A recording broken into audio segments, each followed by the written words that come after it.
जादू आए थे पहले। हाँ जी, जादू भाई। जादू भाई! हेलो हेलो हारिस भाई। जी भाई। हाँ जी, थोड़ा टॉपिक से अलग बात कर रहा हूँ मैं, करना चाहता हूँ, कर सकते हैं? कर लें जो भी बात करनी है। हाँ, मैं ना मतलब कास्ट इशू के बारे में बात करने वाला था इंडिया के अंदर। अच्छा। क्योंकि लाइक मैं भी कोई जनरल कास्ट से नहीं आता हूँ, मैं भी लाइक ओबीसी से आता हूँ, बट द थिंग इज़ कि मैंने कुछ नोटिस किया अभी। मैं फ़िलहाल ना एक एग्ज़ाम्स दे रहा हूँ, कॉलेजेस के एग्ज़ाम्स होते हैं जैसे हुँ। इंडिया में।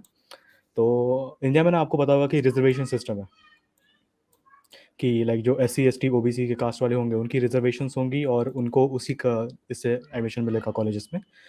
बट हुँ। मैंने एक नोटिस किया कि जैसे हमारी जो एग्ज़ाम हुई थी उसकी पासिंग मार्क्स थे 50।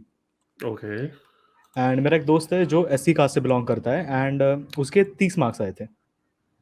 सो एक बढ़िया कॉलेज अगर आपको चाहिए तो आपको कम से कम 100 अबव मार्क्स चाहिए उस एग्जाम में। 300 मार्क्स का एग्जाम होता है बहरहाल। तो 50 मार्क्स पासिंग मार्क्स है, तो उसके 50 भी नहीं आए थे and he is getting like the top top colleges, और उसकी ऑल इंडिया रैंक थी 4000।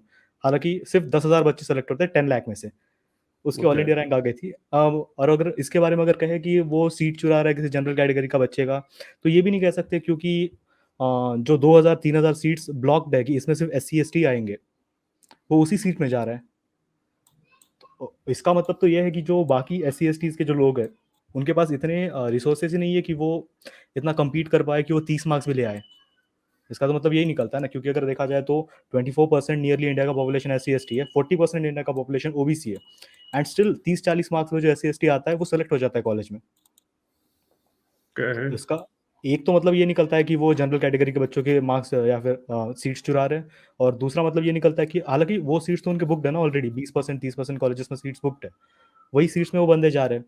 तो इसका मतलब तो जो बाकी के एस सी एस टी है वो 30 मार्क्स भी नहीं ला पा रहे। तो इसका क्या मतलब निकाले हम? आई डोंट नो, ये मैंने पहले सुना है रिजर्वेशन के ऊपर, और ये प्रॉब्लम यही है अनफॉर्चुनेटली, और रिजर्वेशन के ऊपर और बाद में ये ऑस्ट्रेलिया में इवन दो ऑस्ट्रेलिया में जो गैप्स हैं वो ज़्यादा हैं व्हाइट्स के और एबोरिजिनल्स के, शायद इधर इंडिया में वो हाल नहीं है। बट प्रिंसिपल जो लॉजिक है वो वही है कि ये थोड़े अंडर प्रिविलेज रहे हैं over so and so generations और अनटचेबिलिटी और वगैरह वगैरह की वजह से, because of that we have to give them extra push start, so sometimes you over compensate on that. But आपको नहीं लगता कि जब ये चीजें आहिस्ता आहिस्ता वक्त के साथ साथ नॉर्मेलिटी की तरफ आती हैं, जब आप देखते हैं कि जो सो कॉल्ड ओबीसीज हैं या दूसरी शेड्यूल शेड्यूल कास्ट जो हैं, आपको नहीं लगता कि अगर वो the more they come up to the same level as the rest of India और the so called privileged class of India, then these things will balance themselves out?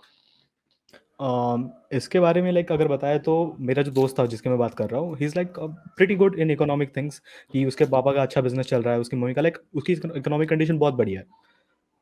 सो फिर भी वो रिजर्वेशन के अंडर उनका सीट्स भरते हैं। Still they are taking the advantage of being lower caste, although they are economically privileged, और उनको ऐसे कुछ है भी नहीं कि कुछ प्रॉब्लम्स हो रही है कुछ हो रही है। तो इस हिसाब से तो वो बंदा उस बंदे की सीट खा रहा है ना, जो गांव में बैठा है बेचारा, पढ़ भी नहीं पा रहा है, कास्टिज्म का सामना कर रहा है, जिसके लिए सीट रिजर्व की गई थी, वो उसकी सीट खा रहा है ना। तो हम्म। इससे डील कैसे करें? जैसे रिजर्वेशन की कैटेगरी शुरू हुई थी देखिए, तो हाँ, ये अब है ना, अब देखें, यही जो मैं आपको आर्गुमेंट बता रहा हूँ ना, अब हम्म, इसमें ये unfortunately these are not easy question ना। अब यानी फर्ज करें, अब जैसे गौरव में ये कहा जाता है कि ठीक है, what ever these people did, हमें आप जो हमारे एंसेस्टर्स ने जो आपके ऊपर जुल्म किया उसका इल्जाम हमारे ऊपर ना ठोके, उसकी उसकी सजा हमें ना दे। तो वही जो ये जो कास्ट के जो प्रॉब्लम्स थे, आजकल के बेचारे बच्चे ने तो नहीं ना किया। अगर कोई नॉर्थ इंडियन बच्चा है, इसमें उसका तो कसूर नहीं है। तो why are you punishing them by eating out of their allowance? I know that it's not that easy, लेकिन अब I don't know, it's not either, और इसका दोनों तरफ से कोई इजी नहीं है इसको, you have to meet someone in the middle ground. But चले, आई हैव टू रैप जी। This up. मेरे पास लाइक कुछ लास्ट लास्ट स्टेटमेंट बोल देता हूँ एक, मेरा इसके लिए एक सोल्यूशन मेरे दिमाग में आया था, आप बताइएगा कैसे लगा। द सोल्यूशन वाज कि जो अपर लोग प्रिविलेज्ड है S C S T O B C में से, they should voluntarily give up their S C S T status और द रिजर्वेशन। इफ दे क्या दोबारा वॉलंटरली पूछे? गिव अप, मैं कह रहा था Oh, कि जो, हाँ हाँ, no, I don't, I but they don't want think but so. They want. No, I don't think. Yeah, no, I don't think so, man. The best case scenario is merit. Yeah, ये तो हम agree करते हैं ना। अब जैसे for example waste में हमने देखा था, कई गोरों ने अपनी पोजीशंस जो है ना ब्लैक्स को दे दी कि तुम्हारे साथ बड़ा जुल्म हुआ, ये ले लो। तो लोगों ने कहा ये क्या स्टैंडर्ड है? कोई ऐसा इमेजिन करें, आपको पता चले आपका एक गोरा पायलट है, उसने कहा नहीं यार, कालों के साथ बड़ा जुल्म हुआ है, तो काले को कहें ये लो आप पायलट बन जाओ इसका। It doesn't work that way, yeah. इसमें some people say कि ये बड़ी एक्सट्रीम एग्जांपल है कि भाई ये तो जहाज क्रैश हो जाएगा नहीं तो, लेकिन बैंकिंग भी हो, कोई भी जॉब हो, अगर आपकी अकाउंटेंट की भी जॉब है, your client expects the best from you, तो the best person should be there for the job.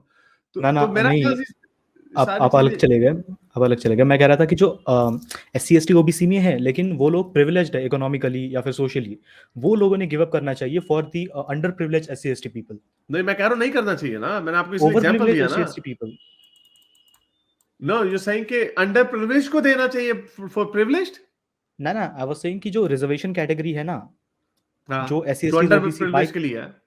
हाँ, जो बाई कास्ट एससी एसटी है लेकिन economically they are sound, they can get admitted in private colleges, they don't need government Okay, okay, colleges. okay, so okay, I am okay, saying that okay, they should give up their okay. Status. Oh yes, yes, yeah, I think so. I think that's reasonable. I mean, if you can afford, अगर आप private पढ़ सकते हैं, if you can, तो I think that's fair enough. लेकिन but again, people अपनी जेब से कुछ ज्यादा पैसा नहीं ना देता, वो कहता है यार आंट दो। But I don't see that coming for. Thank you for talking भाई। चलो, बहुत Alright. शुक्रिया, thank you sir. Yes. Okay. मेरे इस नेक काम को जारी रखने के लिए मुझे पेपैल या पेट्रियन पे जरूर सपोर्ट कीजिए, ताकि मैं अपना पैगाम ज्यादा से ज्यादा लोगों तक पहुंचा सकूं।